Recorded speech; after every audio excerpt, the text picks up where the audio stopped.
नमस्कार दोस्तों, मैं आर कुमार सैनी, वैदिक एंड केपी एस्ट्रोलॉजर हाजिर हूँ आपके साथ आज का एक नया ज्योतिषीय विषय लेके, जिसके अंदर आज अपन चर्चा करेंगे वास्तु दोष के बारे में। वास्तु के अनुसार अपने घर के अंदर रसोई का स्थान कौन सा उपयुक्त है, इसके बारे में आज अपन इस वीडियो के अंदर चर्चा करेंगे कि अपने घर के अंदर है वास्तु के अनुसार क्या क्या चीज़ें रसोई के अंदर होनी चाहिए। चूल्हा आदि, गैस आदि, फ्रिज आदि या माइक्रोवेव वगैरह कहाँ पे रखा जाना चाहिए, किस दिशा के अंदर रखा जाना चाहिए, रसोई का पेंट आदि वास्तु के अनुसार कैसा होना चाहिए, इन सभी महत्वपूर्ण बिंदुओं पे आज अपन इस वीडियो के अंदर चर्चा करेंगे। तो मित्रों, शुरुआत करते हैं। शुरुआत करने से पहले बता दूं कि अगर आपने मेरे चैनल को सब्सक्राइब नहीं किया है तो ज़रूर सब्सक्राइब कर लें। आगे अपन वास्तु दोष की या वास्तु की कड़ी के अनुसार बहुत सारे आपके लिए अच्छे अच्छे वीडियो लेके आने वाला हूं, जिनका आपको अपने दैनिक जीवन के अंदर उतार के भरपूर लाभ फ़ायदा आप उठा सकते हैं। तो मित्रों, जैसा कि आप सभी जानते हैं कि पूर्व दिशा जिस पे सूर्य का अधिकार होता है और पश्चिम दिशा जिस पे शनि का अधिकार होता है, उत्तर दिशा जिस पे बुध का अधिकार होता है और दक्षिण दिशा पे मंगल का अधिकार होता है। ये ईशान कोण है, यानी पूर्व और उत्तर के जो मध्य का जो स्थान होता है इसको बोलते हैं ईशान कोण। ई लिखा हुआ है और इसको आध्यात्मिक क्षेत्र बोलते हैं क्योंकि इसके ऊपर गुरु और केतु का अधिकार होता है। नैऋत्य कोण, ईशान कोण के जस्ट सामने होता है नैऋत्य कोण। नैऋत्य कोण है वो दक्षिण और पश्चिम के मध्य का कोण होता है, जो दोनों दिशाएं जहाँ पे मिलती है उसको नैऋत्य कोण कहते हैं। नैऋत्य कोण का स्वामी है वो राहु बनता है और ये एकदम शुष्क क्षेत्र माना जाता है। दक्षिण दिशा का स्वामी यहाँ पे मंगल होता है और आग्नेय कोण जहाँ पे सूर्य और शुक्र और दक्षिण और पूर्व दिशा जहाँ पे मिलती है उसको आग्नेय कोण कहा जाता है। जैसे नाम से ही स्पष्ट है, आग्नेय अग्नि का कोण, जहाँ पे जल और अग्नि दोनों मिलते हैं उस स्थान को अपन कहते हैं आग्नेय कोण। और ये उष्ण क्षेत्र होता है क्योंकि ये मंगल, शुक्र, सूर्य तीनों शुष्क या अग्नि कारक ग्रहों से प्रभावित होता है, इसके कारण इसको उष्ण क्षेत्र कहा जाता है। और जस्ट इसके आग्नेय कोण के जस्ट सामने होता है वायव्य कोण और वायव्य कोण का स्वामी बनता है वो है चंद्र और ये शीतल क्षेत्र होता है। जिस तरह चंद्रमा का स्वभाव होता है वैसा ही उसका क्षेत्र होता है। ये उत्तर है और पूर्व और उत्तर के मध्य का जो क्षेत्र है वो आता है आर्द्र क्षेत्र के अंदर, क्योंकि ये जल का स्थान है। तो जो ऊर्जा का प्रवाह है अपने जीवन के अंदर, एक मानव शरीर के अंदर जो ऊर्जा का प्रवाह माना जाता है या अपने दिशाओं के अंदर जो ऊर्जा का प्रवाह माना जाता है वो ईशान कोण से पूर्व दिशा के अंदर होते हुए आग्नेय कोण की ओर माना जाता है और फिर ये दक्षिण की तरफ चलता है। ऊर्जा का प्रवाह है वो क्षेत्र इस तरह होता है। अब अपन बात करते हैं कि रसोई के लिए, रसोई के अंदर खाना बनाने के लिए जिन दो चीज़ों की परम आवश्यकता होती है वो होता है जल और अग्नि। तो रसोई भी ऐसे स्थान के अंदर बनेगी जहाँ पे अग्नि का और जल का मिलाप होता हो। तो ये जो स्थान है यहाँ पे जल और अग्नि का जहाँ पे मिलाप होता है उसको बोलते हैं आग्नेय कोण। जो शुक्र का क्षेत्र है, शुक्र है वो अन्न आदि पकाने का जो क्षेत्र होता है, रसोई के ऊपर जो अधिकार होता है, खाने के ऊपर जो अधिकार होता है वो होता है शुक्र का।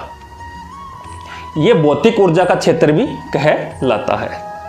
तो जो रसोई का जो स्थान है उपयुक्त अपने शास्त्रों के अनुसार, वास्तु शास्त्र के अनुसार माना गया है वो शुक्र का स्थान आग्नेय कोण माना गया है, क्योंकि वहाँ पे अग्नि का महत्वपूर्ण रोल आ जाता है।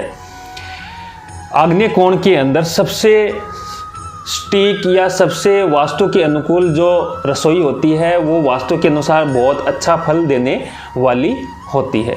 तो आपने ये क्षेत्र तो आपने देख लिया, जान लिया कि रसोई का जो क्षेत्र है वो आग्नेय कोण है। अगर ये जो क्षेत्र आता है ये आग्नेय कोण के अंदर आता है। रसोई का जो स्थान है इस क्षेत्र के अंदर होना चाहिए, ये उपयुक्त है। अगर यहाँ पे जगह खाली न हो तो भी आप इस क्षेत्र के अंदर बना सकते हैं, और ये दोनों क्षेत्र आपके खाली न हो तो भी आप इस क्षेत्र के अंदर यहाँ तक रसोई का जो स्थान है वो होता है। यानी किचन का जो स्थान है, उपयुक्त स्थान है, वो ये 3 जगह जो मैंने आपको बताई है इसके अनुसार होनी चाहिए। इसके अलावा अगर किस स्थान के अंदर होती है और वो वास्तु दोष उत्पन्न करती है घर की महिलाओं के अंदर, घर के सदस्यों के ऊपर, या घर के अंदर जो रसोई के अंदर ज़्यादा वक्त बिताते हैं उनके ऊपर विपरीत प्रभाव डालता है, और उसके कुछ दोष भी उत्पन्न हो जाते हैं। शारीरिक दोष हैं, घरेलू वातावरण के अंदर है वो दोष उत्पन्न हो जाता है। उनका क्या क्या प्रभाव पड़ेगा वो अपन अगले वीडियो के अंदर चर्चा करेंगे। कि उस अगले वीडियो के अंदर ये भी चर्चा करेंगे कि रसोई अगर गलत स्थानों के अंदर बन जाती है तो उस घर के अंदर मधुमेह यानी शुगर की जो समस्या है वो अवश्य बन जाती है। ये डेफिनेटली है कि जहाँ पे रसोई का स्थान बिगड़ा हुआ रहेगा वहाँ पे शुगर नामक जो बीमारी होती है वो अवश्य बन जाती है। उसका कारण ये हो गया कि गुरु, सूर्य, मंगल और शुक्र, इन चारों चीज़ों के बीच में इम्बैलेंस शुरू हो जाता है।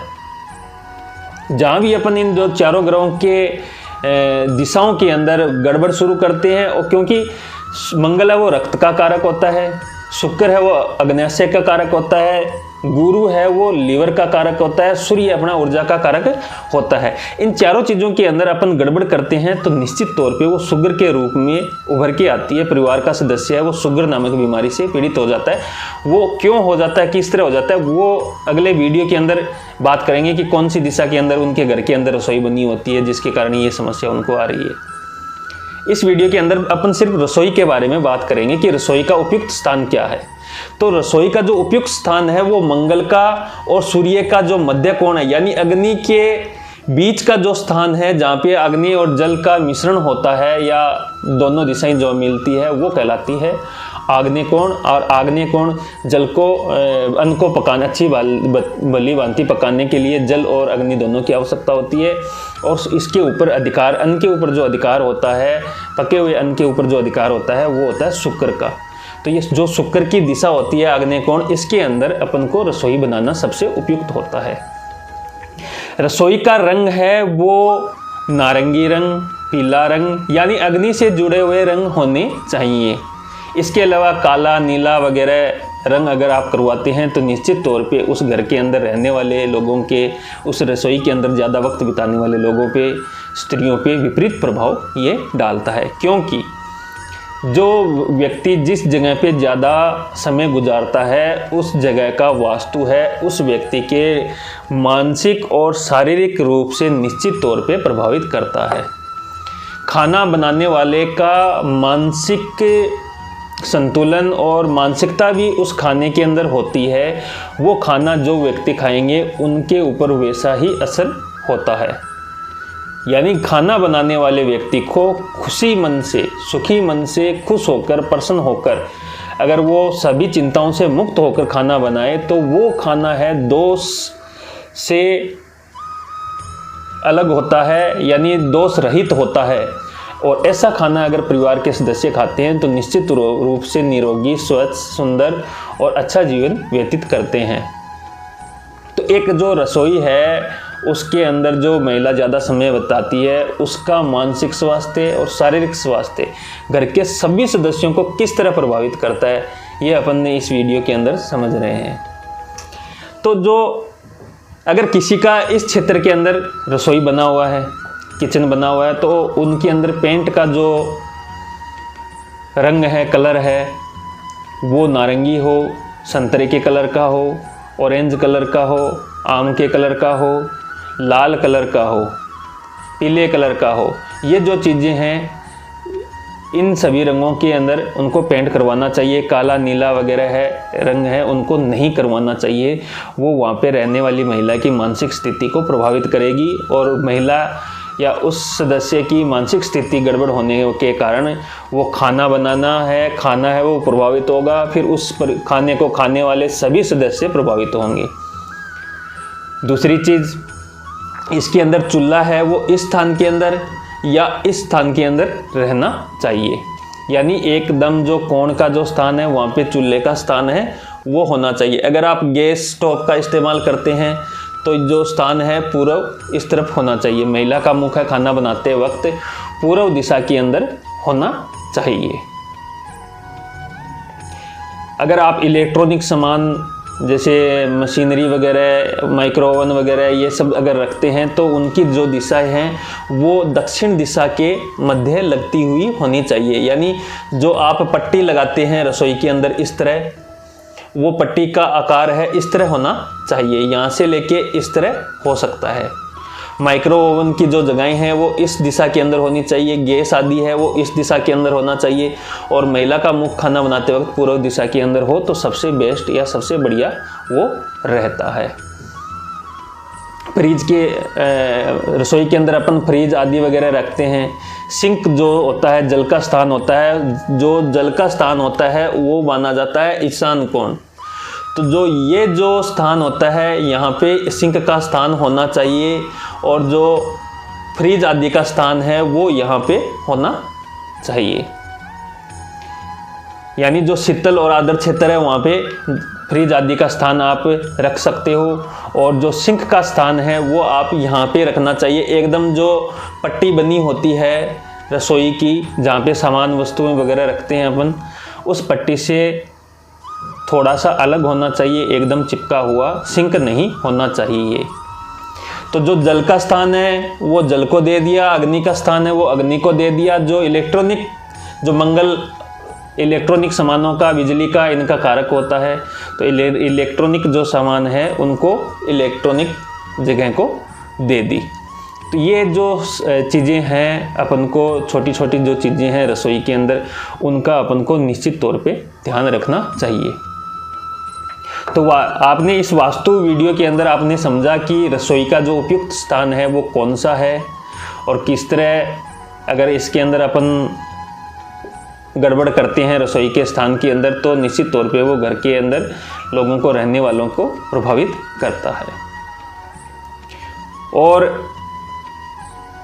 रसोई के अंदर फलों आदि का जो चित्र होता है वो ज़रूर रखना चाहिए। फ़ोटो तस्वीर जो होती है फलों से बनी हुई होती है वो रसोई के अंदर लगा सकते हैं।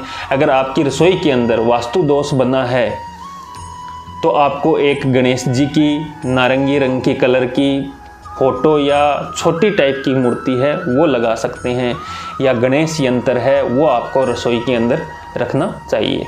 हफ्ते के अंदर एक बार सेंधे नमक के पानी से वहाँ पे पोछा लगाना चाहिए ताकि इस रसोई की नकारात्मक जो चीज़ें हैं वो दूर हो और वास्तु दोष रहित वो रसोई रहे। रसोई के अंदर सूर्य का प्रकाश आने के लिए पूर्व दिशा के अंदर एक छोटा रोशनदान या खिड़की का स्थान ज़रूर रखें और इस चीज़ का भी ध्यान रखें कि वो जस्ट जो गैस आदि रखने का चूल्हे का स्थान है उसके जस्ट पास में नहीं होना चाहिए, उससे थोड़ा इधर उधर आगे होना, ऊपर नीचे होना चाहिए।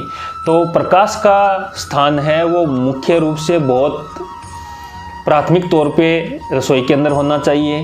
प्रकाश के अलावा रसोई के अंदर उपयुक्त वायु ऑक्सीजन है उसका प्रवाह होना चाहिए, इसकी व्यवस्था रखनी चाहिए। और वायु के अलावा रसोई का जो धुआं है उसके निकलने की पूर्ण व्यवस्था अपन को करनी चाहिए ताकि उसके अंदर ज़्यादा समय बिताने वाले व्यक्ति के ऊपर वो धुआं है नकारात्मक प्रभाव न डाले। ये छोटी छोटी चीज़ों का रसोई बनाते वक्त आपको निश्चित तौर पे ध्यान रखना चाहिए। वास्तु दोष से रहित बनाई हुई रसोई आपके जीवन के अंदर सफलता के मार्ग हैं वो प्रशस्त करती है। धन धान्य, सुख संपत्ति, रोग रहित जीवन, तनाव रहित जीवन की ओर अग्रसित करती है। एक रसोई एक ऐसी चीज़ है जिसका घर परिवार के अंदर रहने वाले सभी सदस्यों के ऊपर प्रभाव होता है। अगर अपन सोच के देखें तो अपन जैसा खाना खाएंगे, आयुर्वेद के अंदर जैसा रूल कहा गया है कि जैसा खाओगे वैसा सोचोगे या वैसा करोगे। तो वही चीज़ है कि अपन अगर दोष रहित खाना खाएंगे तो निश्चित तौर पे दोष रहित रहेंगे, और अपन अगर दूषित खाना, दोष से संलग्न खाना अगर अपन खाते हैं तो वो दोष है निश्चित तौर पे परिवार के सदस्यों को भी प्रभावित करता है। और आजकल के जीवन के अंदर अपन ने देखा होगा कि शहरों के अंदर लोगों को जगह की जो कमी होती है तो वास्तु का आदि का ध्यान नहीं रखते हैं लोग, जिसके कारण रसोई का अगर वास्तु का आपने ध्यान नहीं रखा है तो उस घर के अंदर मधुमेह नामक बीमारी और डिप्रेशन, तनाव नामक बीमारी है वो निश्चित तौर पे आनी है, ये कन्फर्म है। और आप देख भी लीजिएगा अपने आसपास कई लोगों को जिनका रसोई का वास्तु दोष अगर बिगड़ा हुआ हो, उनके घर के अंदर शुगर नामक बीमारी है वो किन किन को है। तो शुगर का बीमारी के ऊपर है अपने रसोई का वास्तु का बहुत ज़्यादा इफेक्ट होता है। शहरों के अंदर ये चीज़ें ज़्यादा पाई जाने लगी है, कारण कि वास्तु दोष का भीड़ आदि इस जगह मन मुताबिक नहीं मिलने के कारण जहाँ तहाँ जगह मिली वो अपने वहाँ पे अपना एडजस्ट कर लिया, और वो अपन को निश्चित तौर पे लंबे समय तक जो व्यक्ति उस रसोई के अंदर गुजारेगा उसके बनाए हुए खाने के माध्यम से परिवार के सदस्यों को भी वो प्रभावित करेगा। तो मित्रों, इसके वीडियो के अंदर आपको समझ में आ गया होगा कि ये शुष्क क्षेत्र है, राहु का क्षेत्र है। राहु का शुक्र को अगर अपन राहु की तरफ, सूर्य, गुरु, शुक्र और मंगल को अगर अपन ने राहु के क्षेत्र के अंदर ट्रांसफ़र करते हैं, यानी इस रसोई को इधर लाते हैं, तो निश्चित तौर पे वो गड़बड़ करेगा, क्योंकि ये शुष्क क्षेत्र है। शुष्क क्षेत्र के अंदर पानी की आवश्यकता ज़्यादा रहती है, और ये जो स्थान होता है ये टॉयलेट आदि का स्थान होता है। राहु का जो अपशिष्ट पदार्थ होते हैं उनका स्थान होता है। यहाँ पे अगर अपन अन्न को लेके आएंगे तो निश्चित तौर पे वो अन्न है वो दोष युक्त हो जाएगा, और वो उस व्यक्ति को, रहने वाले व्यक्तियों, खाने वाले व्यक्तियों को प्रभावित करता है। ये स्थान है वो शनि का है, ये चंद्र का स्थान है। सबसे उपयुक्त स्थान है, मैंने आपको रसोई का बता दिया। अगर इस दिशा के अंदर नहीं बना पाए तो आपके लिए फिर एक ऑप्शन बचता है, ये वाला स्थान जो शीतल क्षेत्र कहलाता है। चंद्र का वायव्य कोण के अंदर आप रसोई किचन का निर्माण कर सकते हैं, कारण कि चंद्रमा है वो महिला का कारक, स्त्री का कारक होता है या स्त्रीत्व का कारक होता है, और शुक्र और चंद्र हैं एक दूसरे को, स्त्री का कारक है, शुक्र भी स्त्री का, पत्नी का कारक होता है, महिलाओं का कारक होता है। तो ये इस स्थान को आप इस स्थान के अंदर अगर ट्रांसफ़र करते हो तो भी आपके कोई दिक्कत नहीं है, लेकिन इन सब 1, 2, 3, 4 इन 4 जगहों के अलावा आपको रसोई है वो कहीं और ट्रांसफ़र नहीं करनी है, नहीं बनानी है, वरना वो घर के अंदर वास्तु दोष निर्मित कर देगा और परिवार के सदस्यों को वो प्रभावित करेगा। तो मित्रों, मेरा ये वीडियो आपको कैसा लगा? अच्छा लगा तो ज़रूर इस वीडियो को शेयर कीजिएगा अपने दोस्तों, परिवार, रिश्तेदारों के साथ में, और आगे बने रहिए। अपन इस रसोई के ऊपर कम से कम 10 वीडियो बनाएंगे कि किस किस क्षेत्र के अंदर रसोई बने हो तो वो कैसे कैसे प्रभाव दिखाएगी। इस दिशा के अंदर रसोई हो या इसके अंदर हो या यहाँ पे हो, यहाँ पे हो, यहाँ पे हो, तो वो जीवन के अंदर क्या क्या प्रभाव दिखाने वाली है, कैसा वास्तु दोष निर्मित करने वाली है, उन सब के बारे में अगले वीडियो के अंदर अपन चर्चा करेंगे। और ये वास्तु, रसोई के वास्तु के कड़ी के अंदर अपन रसोई के ऊपर सिर्फ 8-10 वीडियो बनाएंगे और उनका लाभ आपको मिले और पूर्ण रूप से आपको रसोई की जानकारी वास्तु के अनुसार हो। इसके लिए जुड़े रहिए मेरे साथ और मेरे चैनल को सब्सक्राइब कर लेवें, लाइक कर लेवें और शेयर ज़रूर कीजिएगा। बहुत बहुत धन्यवाद। जय श्री राम। हर हर महादेव।